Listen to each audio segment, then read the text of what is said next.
This talk is Data4Drupal. I'm Seth Viebrock, founder and CEO of Originate.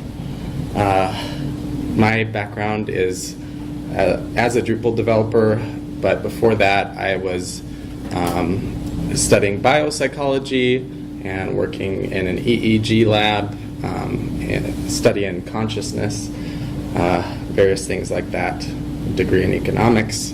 So pretty diverse background, but I've been running Originate for the last 8 years. So what do? We empower marketers to delegate complex digital tasks, reimagine websites and marketing campaigns, and drive better results by shifting customer behavior. And it's that shifting customer behavior point that I'm going to talk about with regards to data.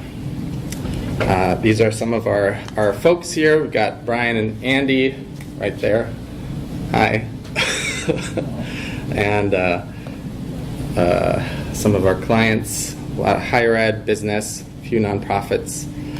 Happy Pride Month to anyone that signifies anything to. The goal of this talk, like I said, is behavioral, thinking about data, but starting from a standpoint of what the heck is a conversion. And if you went to Drew's talk earlier, I think yesterday, you maybe heard some of that. But let's go into a little bit more depth here about what it is. It's really important to understand at a deep level. So it's any valuable, measurable action that a user decides to take, whether that's consciously or subconsciously, where they can recall it afterwards. Oh, that's why I did that. Or completely unconsciously, where they have no, the user can't recall why they did that.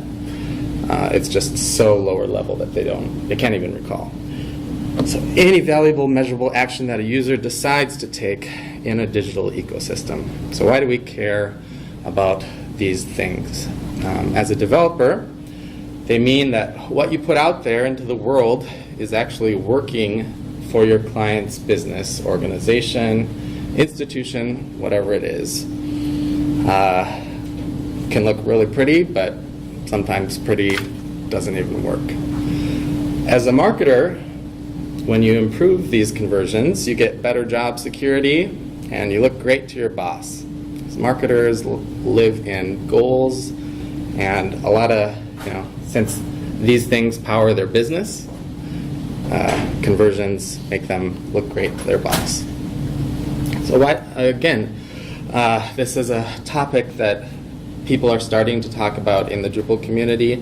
Zach, the CEO of Pantheon, presented at DrupalCon about this. And one of the slides, which I'm not going to screenshot, is basically just a marketer working at her desk, and it said, "We work for her." And I think that nowadays y'all probably work for a marketer in some respect. But that's where things are going. Previously, Originate worked with some technical folks. We started out as a very technical company, working for the IT guy or the director of IT. But now, the marketers are in charge of what we're doing. So things have shifted a bit in that way.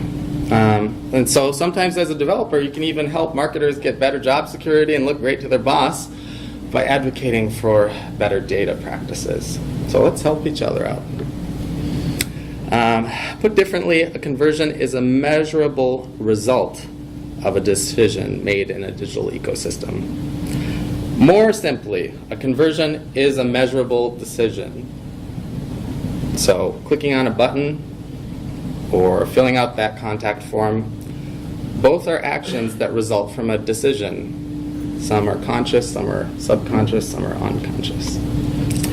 Even more simply, just think of these words interchangeably. So most decisions are made unconsciously. Conversions happen in the reptilian brain. So this is the triune brain model theory, where we've got this reptilian brain that mirrors the fight or flight, the really basic things about what organisms do that were common to reptiles. They don't have this higher consciousness, like what should I have, or what should I have for lunch? Should I have Szechuan, or how am I? What do I feel about the current political situation? That kind of higher level of consciousness they don't have. But mammals have something in between, which are emotions. And the reptilian brain reacts to emotions very strongly. But as evolution happened, there's kind of this middle ground. But we still have these artifacts from the reptilian brain. So if we could go into a lot of that, but if you can just for now accept that most decisions are made unconsciously, we'll explore this a little bit more. But why does that sound wrong? Granted, don't usually consciously debate whether to click a button on a website, but when you're clothes shopping, you probably are like, well, should I buy this? Do I really need it? But this self-talk is not really the reason why you bought it. So let's think about what the reptilian brain is a little bit more. It's self-centered. It notices contrast. It needs tangible input. So like a flexible solution is not tangible. It's marketing speak. Whereas more money or unbreakable are tangible. The reptilian brain can notice these things. It remembers the beginning and the end. So that's maybe why arguments have structure like that, why speeches have structure like that. It's visual, highly visual, and strongly triggered by emotion. So conversions are sometimes post-rationalized. So the human higher conscious brain is going back and thinking, why did I buy this shirt?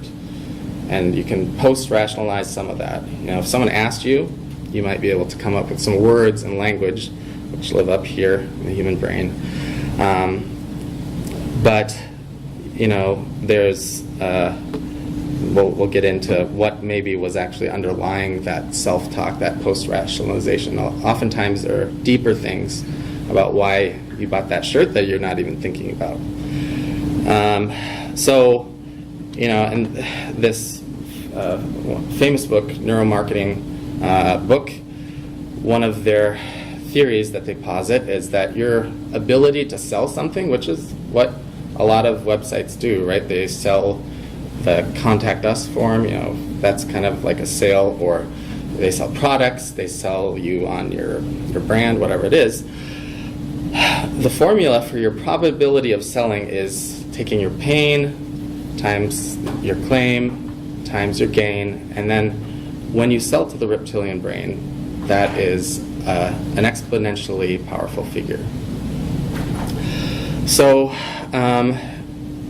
if you ran an online clothing store and asked your users, why'd you buy that shirt?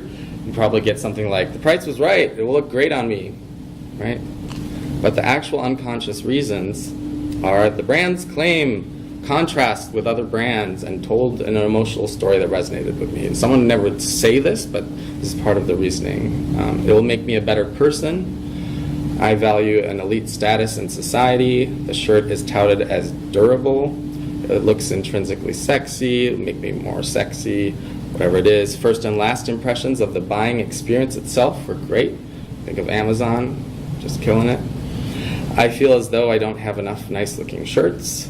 The checkout process was easy. Other people said the product was top quality. So what does this mean for user research? Well, people self-report. If you ask your customers, if you do surveys on your website, if you have those little pop-up things that you see on your website, you'll get self-reporting, but you don't always get at the core of their unconscious decision-making or why they convert the way they do. You'll miss much of the data. So how do we get at that? There's only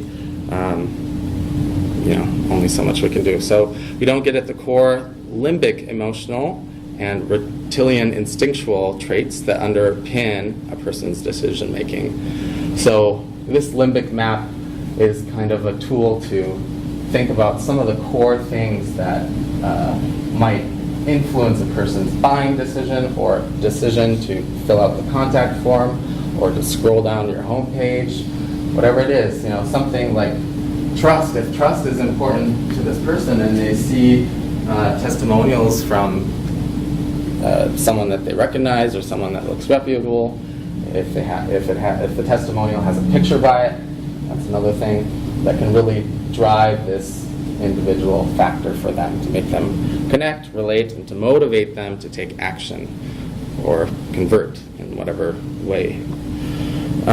So putting all of it together, user personas developed from user surveys and self-reporting alone, paired with a nice design, are often insufficient. And there's more data out there, thankfully, that can help us out.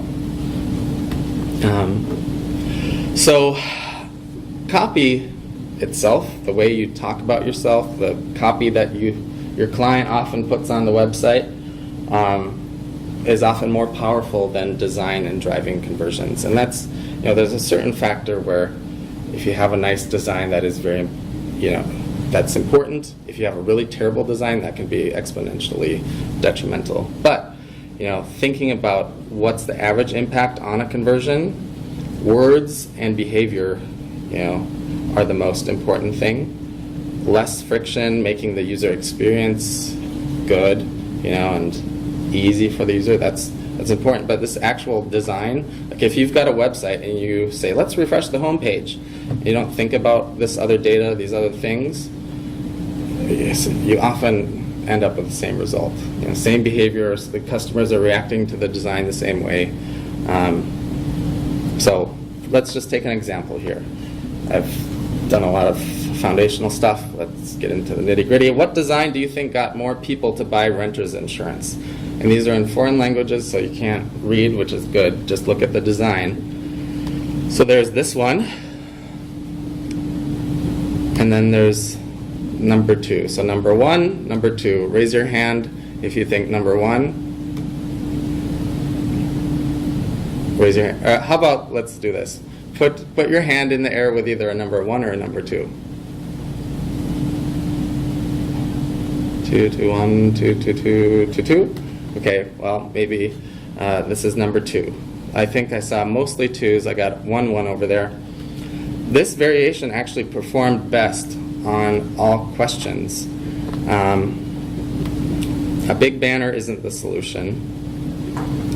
The research shows that these banners, the rotating image carousels that marketers tend to love, there's a famous Notre Dame study where about 1% of the traffic actually clicked on that big, beautiful banner.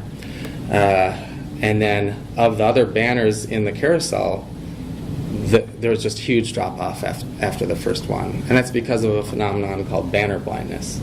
People see these banners now after being on the internet for several years as ads. So they didn't click on the banner. In this case, it was only 3% of the total page clicks. 10% clicks on this general product category, and then 38% clicks on the direct link, this is how you got the insurance that they were testing for. It was way down here and in the middle on this icon. So what do the numbers on these slides represent?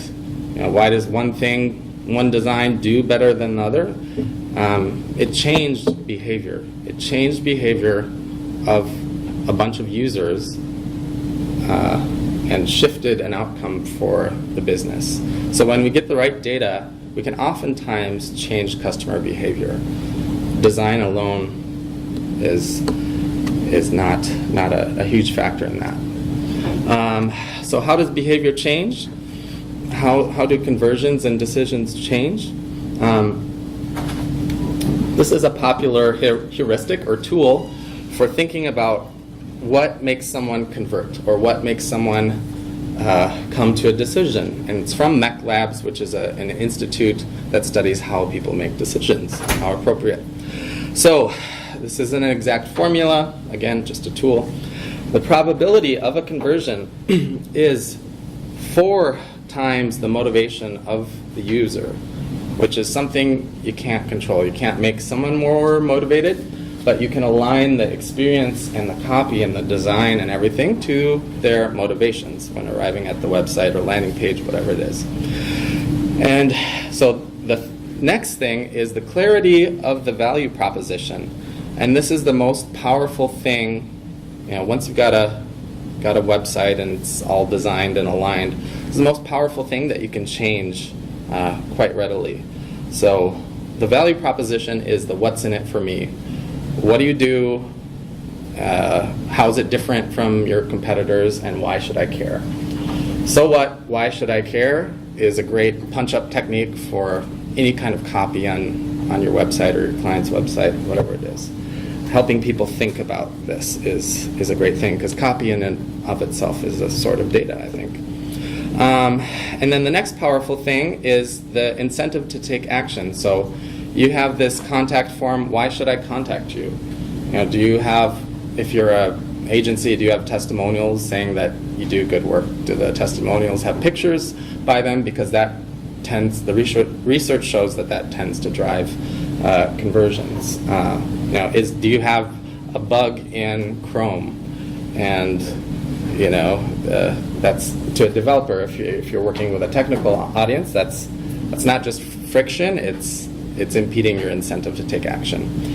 So, and then the next thing is friction, user experience, bugs, that kind of stuff, page load speed. That's all important. And then the final factor is anxiety present in taking action. So marketing wants these users to fill out this form and download a product trial. Okay, well, what's going to happen when I give you my email address? What's going to happen when I click this download thing? Is this going to get me to a sales guy, or is this going to get me to a product download? All this stuff, people subconsciously and unconsciously process these kind of anxieties when they're taking action on a website. So let's just quickly analyze 2 banking sites using the MEC Labs heuristic. So one is Bank of America. So what's the value proposition here, whether explicit or implicit, of this page of this brand? What does Bank of America say? What do we do, and why should you care, and how are we different? Anybody know? You can enjoy 2 offers, both with no annual fees. So they have 2 offers without annual fees. Do you think Wells Fargo has that? Or US Bank, probably. Those are the explicit things that really pop out. Bank on love. Get checking with the right features. You can get checking with the right features. Well, hopefully at any bank you can do that. Celebrating inclusiveness through our partnership with Love Has No Labels. I don't think that's a main value proposition. So there's really no explicit value proposition except that we're a bank that has offers. Anything implicit, look at the, people like what we're doing. We've got some star ratings. Okay, we're looking for the most valuable or powerful thing that they could change to influence customer behavior. Got some clouds in the background. What does that say emotionally to you about Bank of America? Peace of mind. Huh? Peace of mind. Sure. Yeah, peace of mind. That could be something. So a little sparse on that. And then US Bank. Take this as another example. So this particular value proposition is don't let rates this good pass you by. For a limited time, take advantage of reduced rates on auto and premier loans. And this US Bank I check in on all the time because they're always testing, always doing different things like this. They're a really great example to see what people are doing that's fairly innovative and interesting. They do have this banner, which is like, this shifts the background image and the value proposition because, different personas. This is a persona. Some possibly white guy and his family in the suburbs is, a persona. And then, these match different personas as you go along. And they were for a while kind of tracking your IP and serving you a persona based on your engagement activity, a bit of personalization. But you can tell that this has an implicit persona, like, man, I've got this family, I want to have fun with them, I want to have a good life. Make me a better person. That kind of unconscious, implicit value proposition that the reptilian brain decides on it, and the mammalian brain kind of emotes to. And then for a limited time, take advantage of reduced rates on auto and premier loans. Okay, limited time, adding a sense of urgency, and then you can do auto loans, premier loans. So this is part of their multi-structured value proposition. So they don't have one unifying thing, because maybe that's hard for a bank to do. I mean, it is just a bank. They're not saving lives. I think Sunrise Bank is a great example of a bank that it's got a really strong value proposition. I didn't include them here, but so anyway, personas alone are not enough data to allow us to change customer behavior. What other kinds of data are there, and why do we care? What's the value proposition of all this data? So our goal is to gain insights from additional data so that we can increase conversions and make marketers happy and better at their jobs, and just do good work. So better data insights lead to increased conversions, we hope. There's always the data, but you have to have the analysis of the data. So we've got to be smart about all this data, because there's so much freaking data there. We have to prioritize. And there are different prioritization frameworks out there that you can check out. But it's not a substitute, to be clear, for talking to an actual human being. So watching, if you're doing usability testing on a website, watching and talking to someone trying to use your prototype website, whatever it is, on their smartphone in one hand while they're holding a toddler in the other. Like this kind of real life stuff, the long form user research is still valuable. But sometimes we don't have time or resources or budget for all that. So let's look at what we've got. And just thinking of this kind of stuff, I just wanted to take a moment and say this kind of stuff is technical, and marketers aren't doing it. Marketers aren't picking this up. This kind of data-driven way of doing web work is another opportunity to excel as a developer. Thinking about, got this MVC framework, JS framework. I get that. I geek out on that stuff too. But this is just another thing that I think in the future will be led by developers. At least bringing these kind of data insights to marketers so that they can do better work. So let's look at some types of data. So we have UX data. So the 5-second test is a great source of data for a given design, a website design. Do you understand the value proposition, that most important thing that you can control of the website in the first 5 seconds? So 5secondtest.com, check it out. You can actually recruit participants from their base of participants, and they don't have to be your ideal customer profile to get pretty useful and decent insights. Like, this is a quick thing you can do. Recruit participants. It'll take you 5 minutes. Upload your designs. Boom, you'll get data. Another thing is this AI that simulates the cognitive vision faculties of the human brain. So where is the eye going to focus in the first 5 seconds? It can settle a lot of design debates with marketers or whoever have great ideas, and their boss has an even better idea, and no one agrees, and everyone has a lot of feelings. So you can actually say, well, let's guide the user on the journey, and this is what science says, or the user's probably going to look. So one thing we can do is see, the red dots come first, and they're actually numbered here. So using this tool called Fangui, there's another one by 3M. There's a couple variants of this. This is the cheapest one.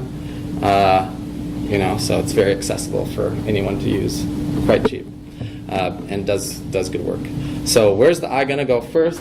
It's going to go to these big colorful juices, obviously, and then it's going to bounce around in what are called visual saccades, or saccades, and then it's going to parse the page in the first 7.5 seconds is what this is based on. You want to think about the first 5 really, but and then it's going to go up and check out the menu, and eventually the green stuff, it'll get down to this add to cart thing.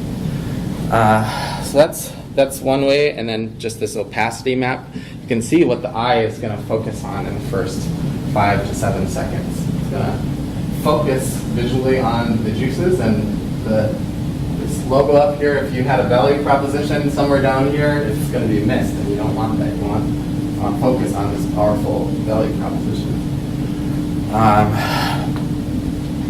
And so another source of data are heat maps. Hotjar is a common one that people tend to use. We use it at Originate.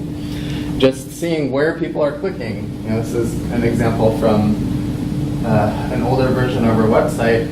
No one, at least from our user base, no one cared about support up there. No one clicked on it because maybe they think of support as some guy with a headset and how may I take your request today? Like we're actually doing strategic stuff, ongoing basis. So that just wasn't the right word to use, or people don't care about it. But whatever it is, there's something deep-seated in these people that are visiting our site that just don't care about that.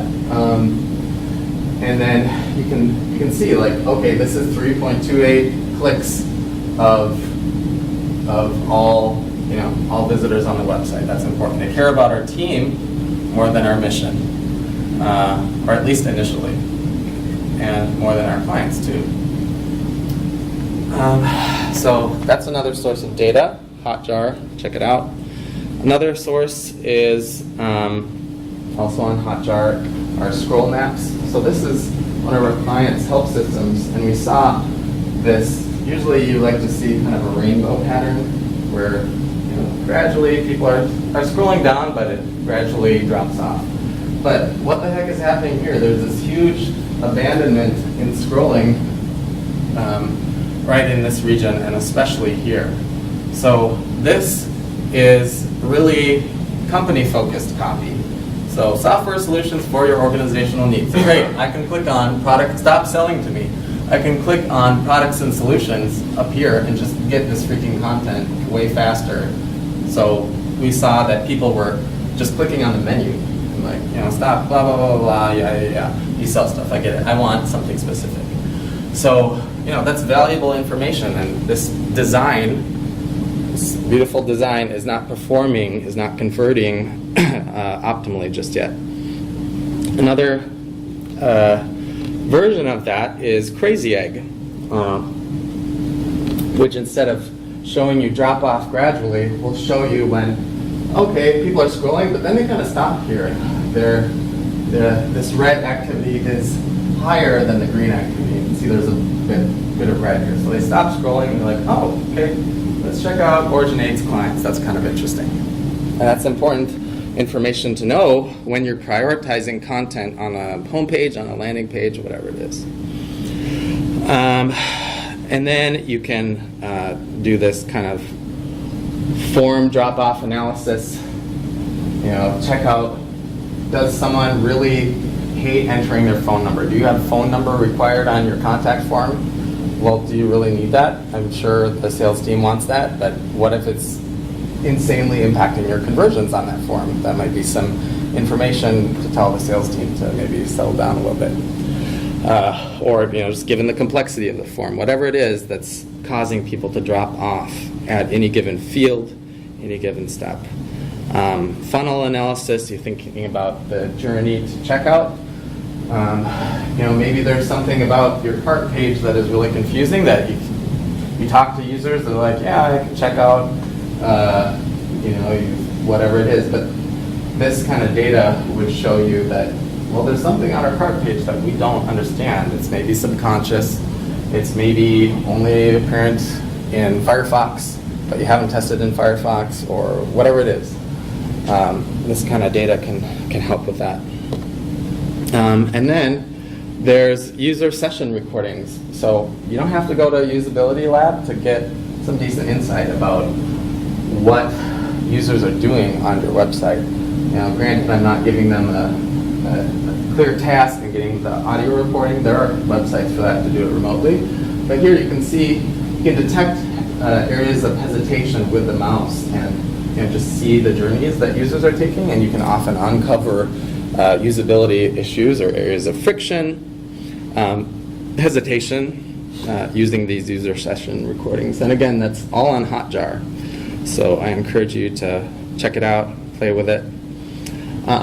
So back to this example from our client that had this huge drop-off. What we did was we saw they had these big name logos down there. They worked for FedEx and Mattel and all this stuff. That's sitting way down here. Nobody's seeing it. Scrolling is dropping off here. So, well, what are we doing? Again, salesy content. Let's replace salesy content to something that's important to the user. Let's take these big logos and then bump them up under their value proposition, well, their sub-value proposition here. And let's run an A/B test. Let's look at data and see what the data tells us. And the data told us that they're a software company. They sell products and solutions, but they're a highly product-focused company. And one of their main call to actions up there is free trials. And when we did that simple thing, we bumped up logos on their homepage. Their free trial downloads increased 121%. Like, what the actual F? That we just shifted something on the homepage and we changed customer behavior.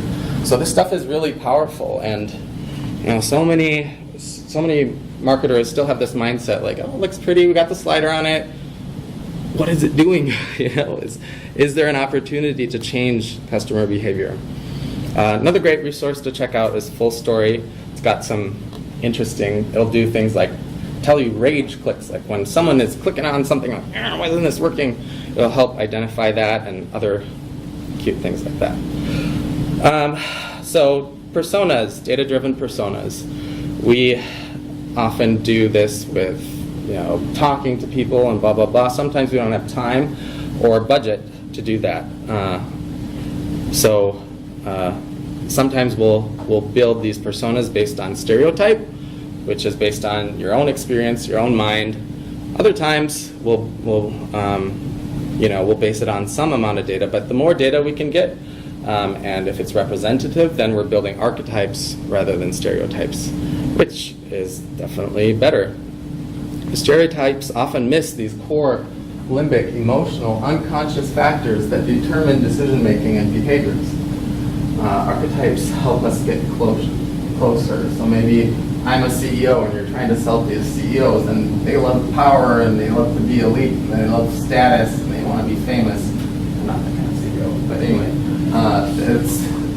you have to target these kind of things based on what kind of people your customers are, your website users are.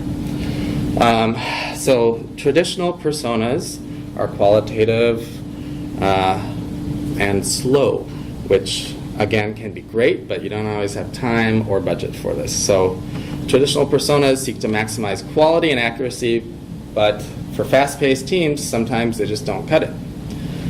You get stakeholder pushback, like we want to take 8 weeks and just talk about everyone's feelings. Sometimes the client doesn't buy into that. And getting a representative sample is hard. It's prone to human bias, so creating artificial differences among the personas, like let's just fit someone into this persona because we had 10 participants or whatever. So traditional qualitative methods, in-depth interviews, ethnographic field studies, focus groups, participatory design. Don't always have time for that. Data-driven personas, however, are quantitative and fast. Some sources, just surveys on the website. You have to think about asking the right questions. Sales reports, analytics, Google and Facebook, cookie data, CRM data. I don't have time to dig into this too much, but thinking about what kind of asks you would make on a survey. So questions should be relevant, actionable, and unbiased. Let's take an example. An irrelevant question for, like, if you're trying to get at the heart of a car company, say Audi, like, who are your customers and what kind of web experience do they want? So an irrelevant question would be, how has your car driving experience been so far? A relevant question would be, how has your car shopping experience been so far? If you think of if the website plays a role in commerce, for example. Unactionable would be, what is the miles per gallon on your current car? Actionable would be, what is your desired miles per gallon on your future car? You're trying to bring people into the funnel with this web experience. Biased. Would you rather buy a car from a dealer or a stranger? Well, of course, you're kind of leading the question. Unbiased. Would you rather buy a car from a salesman or from a private seller? So you're smoothing that over, ridding bias. One way to get consumer survey data fast, this is a bit more B2C than B2B, is to use Mechanical Turk from Amazon and just pay 50 cents per answer or less if you can afford for it to take longer. But create a survey that double checks that the user is paying attention, because sometimes people are just taking these trying to get money. So in order to make this a useful data source, say something like, select Y if this survey is about cars. You got to check that they're paying attention and processing the information with your survey. And then throughout those surveys, because you're paying 50 cents a survey, whatever, with the incorrect responses. So, and then cluster data into personas or types of end users. Get really good with Excel. Statistical software is available to help you do this. You can be done in 2 to 3 weeks with this kind of approach, rather than the more qualitative stuff often takes longer and costs more and all that stuff. There's risk in missing some of the details, but luckily, this is not the only data source. I'm going over several sources. This is just one to give you this picture of who the heck these people are that you're designing for, and what underlying stuff is making them act or make a decision. So another approach, it's probably not for your average Joe, but there's like this EEG thing that's consumer available now. You can buy one of these things for $600. There's statistical software to show you. So EEG it detects the brainwave patterns of your neurons firing in your brain. So they have algorithms that can detect human emotions, or at least approximations of that. So like I said, it's hard for people to self-report about these unconscious, subconscious things. So this can be another data point in your arsenal. Maybe not 2018, but 2019 might start becoming a thing. Another thing is persuasive data for your users. So prove it. Testimonials, client logos. When you're thinking about designing your website, what is going to get that user to convert, to make a decision? Authority, arguments from authority, reviews, date or timestamp on your testimonials, other feedback from users and clients.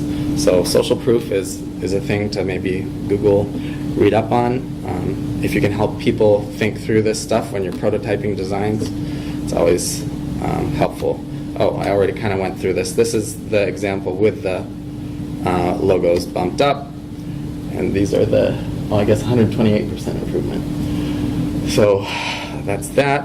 Another thing, personalization data. So the goal of personalization is ultimately to increase conversions. Data can be based on what the user does on the website, their actions, their clicks, all that kind of stuff.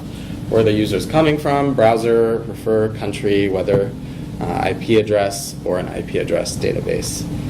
So in this example, I can detect if it's snowing at a visitor location with this particular tool called OmniConvert. So I create a segment, and this is the Originate homepage. I'm just giving an example, but is your digital ecosystem frozen? That's probably a terrible tactic, but it's it's an example. And when it's sunny at the visitor's location, it's a beautiful day. Is it time to offload some work so you can go home? There you go. personalized. Another source of data are these IP address services like lead forensics and Clearbit. Clearbit is probably a bit more popular. They have a lot of APIs that you can use. They're really great. And they just basically detect that someone is coming from St. Thomas when they're at your website right now. So they're pretty accurate. You can get company size and other demographics. But I could just personalize the homepage to say, hey, University of St. Thomas, have you migrated to Drupal yet? I think the answer is no. .NET all the way. All right. Another thing is Sitecore. Just taking a look at some of our competitors and what they're doing. Sitecore gets to advertise that personalization matters. Marketers eat that up. And that's part of why they're up here in this Gartner quadrant with Drupal. This must be 2018. Yeah, I haven't seen this latest one. But, they're doing really well because they have this huge, fat platform that basically cares about all this data. The platform is designed to care about all the data. And I'm positing that we don't need a platform in order to care. Hopefully more people are speaking up about this stuff. With Acquia, we have the Lift platform for personalization. There are third-party solutions like personalization.com. If you followed the Magento and Acquia partnership discussion there, versus the Drupal commerce discussion, there's talk about like, okay, there's cases for both platforms, they can live together, but it's okay to be modular. It's okay to use APIs and not try to create this one big honking platform that tries to do everything. If you've ever, I don't know if we have any Sitecore lovers in the room, but if you've ever worked with a platform, it can be, a little tricky. So you don't need to cram personalization functionality into one single vendor lock-in platform. That's what the beautiful thing we have with Drupal. We can be modular. We can use APIs. We can create a little module to get us part of the way, put in some help instructions, that kind of stuff. But these big beast systems tend to be fragile, costly, suboptimal. So Drupal is doing it right. Some of it is just getting our user base, our developers, our clients, everyone to think about some of this stuff that Site Improve just kind of makes you think about by default. Another source of data is thinking about the copy. Copy is, in a sense, data. If you can get data, or if you can get copy first for a site redesign or whatever it is, just put some page templates into Google Docs. If you can get a client that can write the copy first, man, that helps your designer say, hey, I'm going to need to tell the story this way. And if you can get that copy edited and kind of get that negotiation happening so that you don't have a surprise, oh, this homepage has to tell this huge story, I had no idea. So copy first design is always ideal, but it depends on the client and the situation if that can work. Message mining for the copy. This may or may not be in your realm, but it could be. So making a list of keywords for your brand, just Googling complaints, forum, questions, discussion, comment, plus the keyword, or reviews, and then checking out popular review sites like Amazon, Yelp, Consumer Reports, Trustpilot, all these. Collect this data into a spreadsheet and start, categorizing this data about how people talk about your products so that you can work on that very important value proposition that you're talking about and the other ways that you talk about yourself. Just categorize and rank messages for yourself if you have enough data for your client and their competitors. And then just talking to your customers. So if you can get these marketers to, when you're doing the redesign, give you some insights about what their customers are saying. Stop and talk about that. Say give me some actual, don't regurgitate it. Like if you have some actual data sets of what people have said, that's always ideal. Finally, standard thing, Google Analytics. It's a very common thing not to have goals set up in Google Analytics. And goals track conversions. Goals are a conversion. And like, you've got this website that can change customer behavior. You're doing a redesign, and that redesign can change customer behavior for the worse or the better. Just because you redesign doesn't mean things are going to get better. Zach Rosen from Pantheon had a slide in his talk this year that said the website redesign is a lie, and I kind of love that because it's, you got to think about some of this lower level stuff. So, you got to have goals set up in Google Analytics, and sometimes it's just a matter of you saying, this is part of our QA process. Like this is part of how we launch a website, because the marketer isn't always, they're living in goals, their bosses are like, show me your goals, but sometimes they're not even tracking it. So just looking at, even things, so you launch something, but how is it doing on different screen sizes? This particular column is users, and then goal completions. So maybe there's something, this is maybe a digital display, they have a ton of users, and it's not actually for traffic that converts. But thinking, down here you've got a large percentage of your users on this particular screen resolution. Is there something with the display or layout that is not jiving with that particular screen resolution? Okay, and I should have had this slide first. So how you get to this data in Google Analytics is you go to Audience, Technology, Browser, and OS, and then you can select among the browsers, the operating system, screen resolution, screen colors, all that kind of stuff. And then in order to compare conversion rates, so the rate at which people make valuable decisions, or the goals in your Google Analytics, so you just click on this side-by-side icon here, which will give you this kind of rank ordering, and then you just select conversion rate, and you can see, this company is a tech company, so obviously the Safari and mobile browsers are not going to be downloading desktop software. So you have to think about why these conversion rates are the way they are a little bit. But if IE is a significant impact or a significant portion of their business, why is it performing less on this particular set of conversions? So just something to keep in mind about how you can use analytics. So going beyond the data, I have not a ton of time left.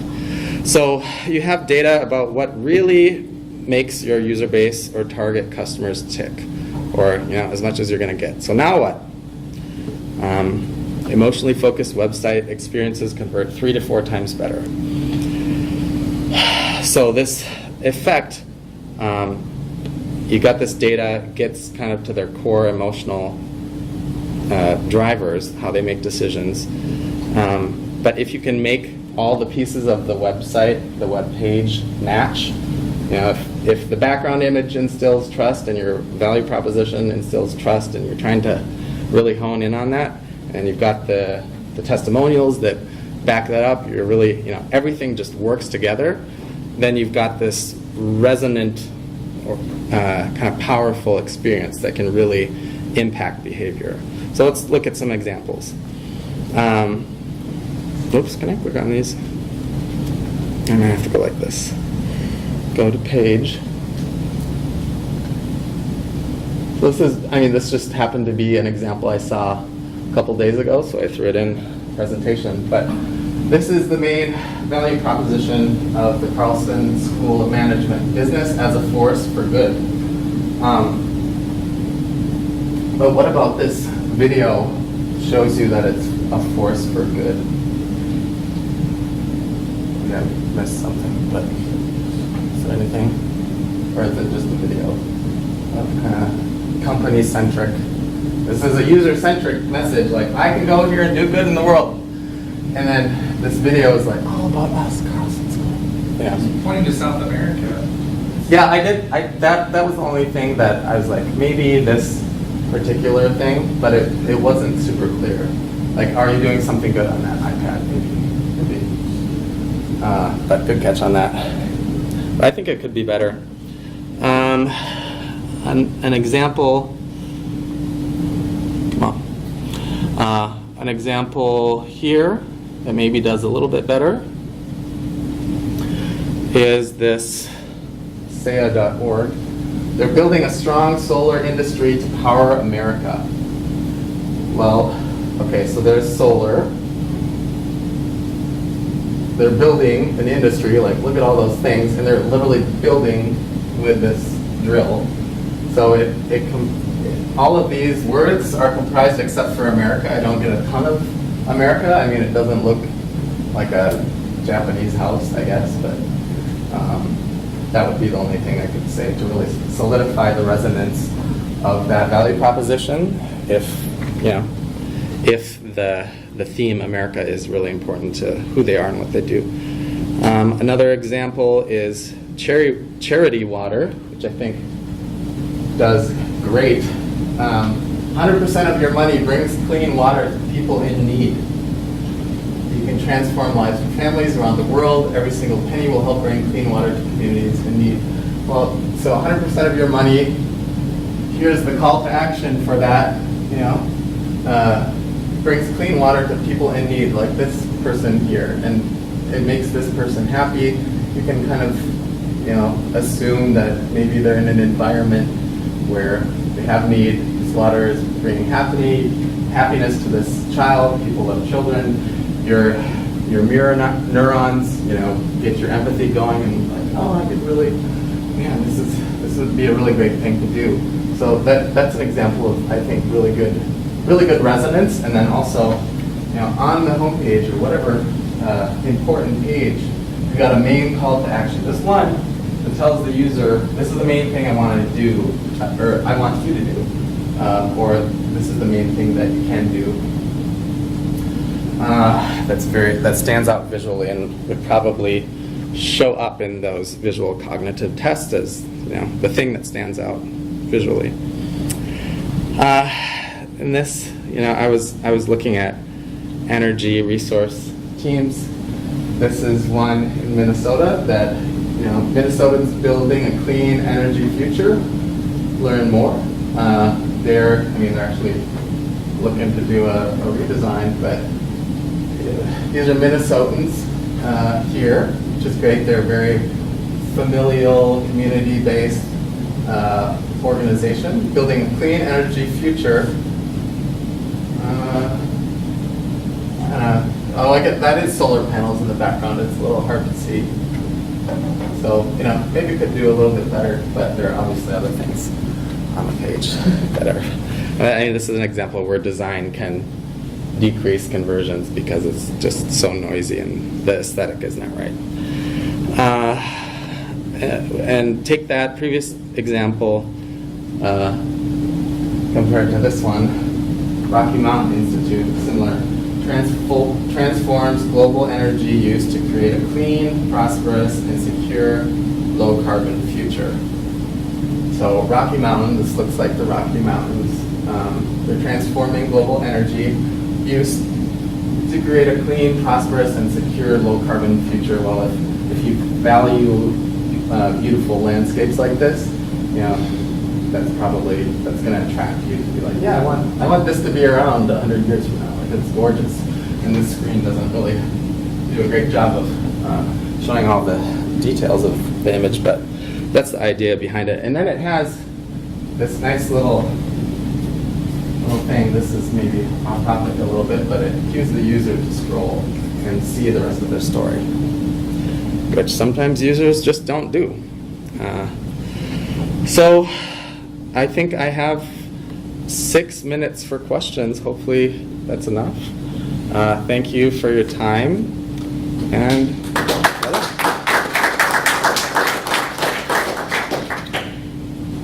any questions, comments? Yes? My comment is that this is really effective because I will really want you to scroll down that screen. See what's down there. Oh, yeah, totally. Yeah, absolutely. Yep, totally. How we work creating change, and clean. So these are the things that they do. Who are you and what do you do? This is part of that. This is what do you do? Who are you? Oh, okay, cool. We're all over. This is part of who we are. You can take action with these 3 clear steps. Yeah. Nice site. Other questions? Have you had experience or with clustering of segments? For example, I'll give you. I've done some of that using k-means and some other clustering algorithms before. What I've found is a lot of the assumptions we make about the traits and how they cluster tend not to cluster that much, and the differentiation between the different clusters of people that we assume exist tend not to zoom when we apply rigorous statistical analysis to the things we're getting there. And I think there's a drive to some degree to come up with segments because that's what we do. And we want to differentiate people in ways and then find differentiation when in reality the differentiation between the CEO being driven and a farmer not being driven tend to muddy the waters. And so when I've applied statistical analysis to AI, I find that either it exploits my stereotypes as you would describe it, or shows that the clustering isn't a fit as well. And I'm just curious on your thoughts on that, sort of my own experience with some of that.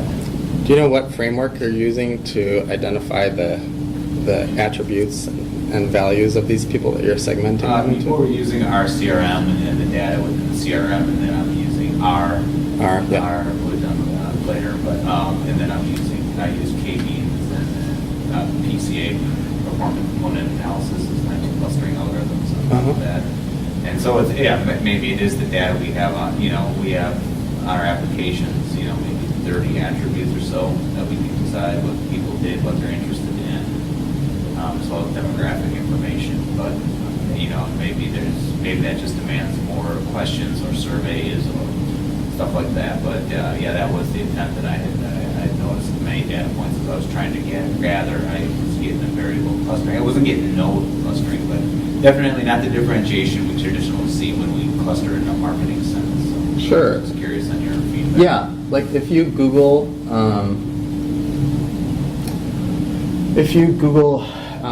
limbic map English, this can be, if you're clustering your data into, it depends on what data you have to cluster, right? But if you can organize your data into these kind of core emotional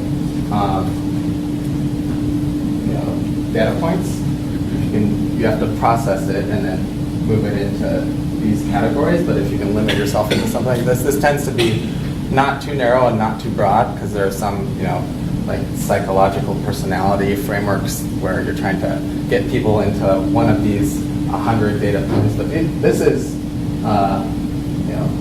low enough, a small enough sample size, or a small enough, assortment of characteristics, I think, to help you hone in on what you're doing.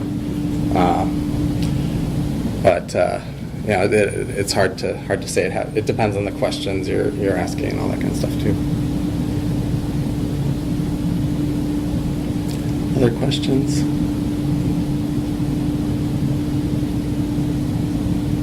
No? Well, then I guess you have 2 free minutes. Thanks, everybody.